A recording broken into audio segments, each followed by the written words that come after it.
Welcome to U.S. Citizenship Vocabulary Practice Part 3. The word is federal. Let us look at some examples. David is filing his taxes online.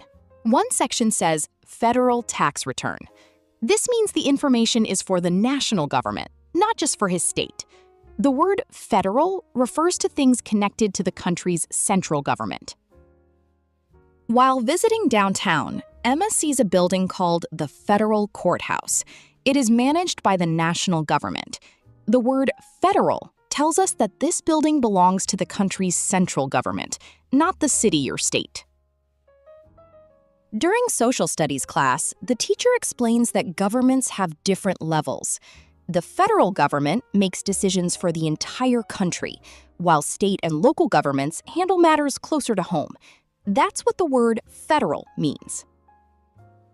Federal means relating to the national or central government of a country, rather than a state or local government.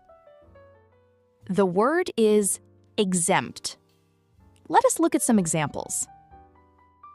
Today, the class is running laps in gym, but Ethan has a doctor's note because of a leg injury. The teacher tells him he does not have to participate today. Ethan is exempt from gym class because of his medical condition. Mrs. Johnson returns her library book a little late. Normally, people pay a late fee, but senior citizens are exempt from this fee, so she doesn't have to pay anything. Most drivers must stop and pay the road toll, but emergency vehicles like ambulances are exempt because they need to reach people quickly. Being exempt means they are not required to follow that particular rule. Exempt means free from a rule, duty, payment, or requirement that applies to others. The word is prior. Let us look at some examples. Before the test begins, the teacher asks everyone to read the instructions carefully. The message says, "Read all instructions prior to starting the test." Here, prior means before. Students should read the instructions first and then begin the test.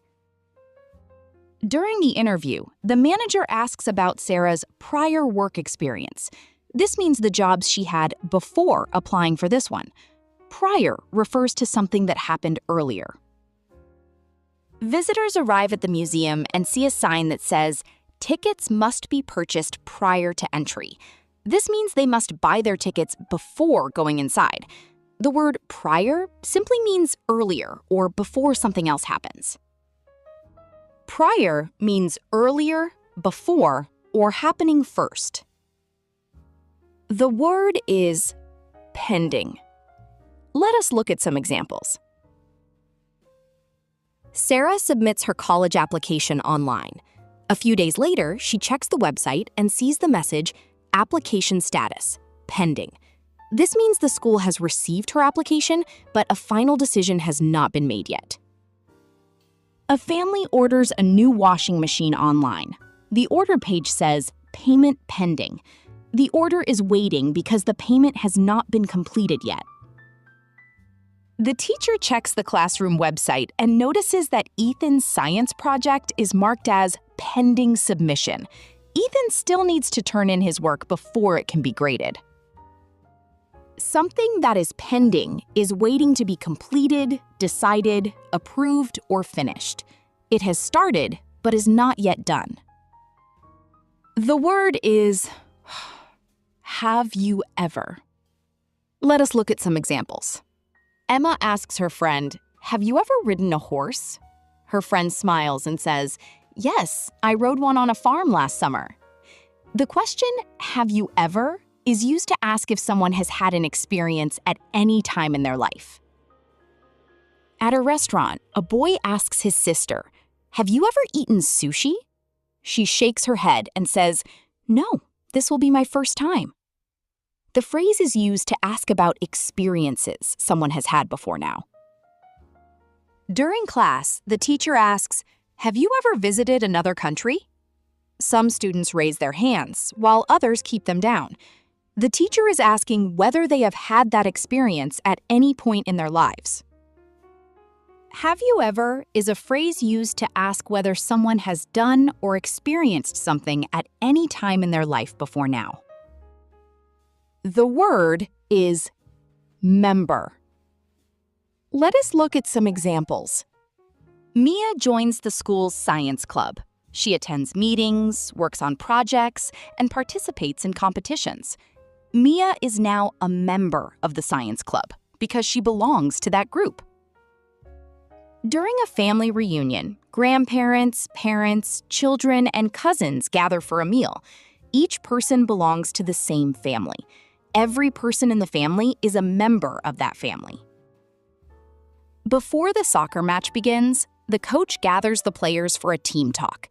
Every player wearing the team uniform is a member of the soccer team and works together toward the same goal. A member is a person who belongs to a group, team, family, club, or organization. The word is resident. Let us look at some examples. The Johnson family has just moved into a new neighborhood. Their neighbors welcome them with smiles and a sign that says, "Welcome new residents."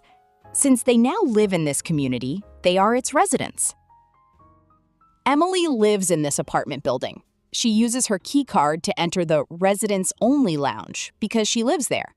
A resident is someone who lives in a particular place. Michael applies for a city parking permit. The office asks him to prove that he lives in the city. Once they confirm his address, he qualifies as a city resident because he lives there. Resident means a person who lives in a particular place, such as a city, state, country, neighborhood, or building. The word is requested. Let us look at some examples. Sophia wants to read a book that is currently unavailable. She politely asks the librarian to reserve it for her. The librarian marks the book as requested. Requested means she asked for something politely. The teacher tells the class to submit their homework by Friday. She has requested that everyone turn in their assignments on time. When someone requests something, they politely ask for it. James needs help choosing a laptop. He politely asks an employee for assistance. The store system shows customer assistance requested. James requested help because he asked for it politely. Requested means asked for something politely or officially. The word is disability. Let us look at some examples. The student uses a wheelchair to move around the school. His friends help by holding the door, and the school has a ramp so everyone can enter easily. The student has a disability, but he enjoys learning and participating, just like his classmates. The student cannot hear spoken words well, so he communicates using sign language. His teacher and classmates learn signs to include him in every activity. The student has a hearing disability, but he communicates and learns in his own way. The student uses a prosthetic leg after losing part of his leg in an accident. He loves playing soccer and practices with his team every week. His disability does not stop him from enjoying sports and reaching his goals. Disability means a physical or mental condition that may make certain activities more difficult. The word is dependence. Let us look at some examples. Daniel is completing his tax form. One section asks for his dependents. He enters the names of his 2 young children because they rely on him for food, clothing, and care. His children are his dependents. Maria is signing up for health insurance at her new job. The form asks if she wants to add her dependents. She includes her 2 children because they depend on her family's insurance coverage.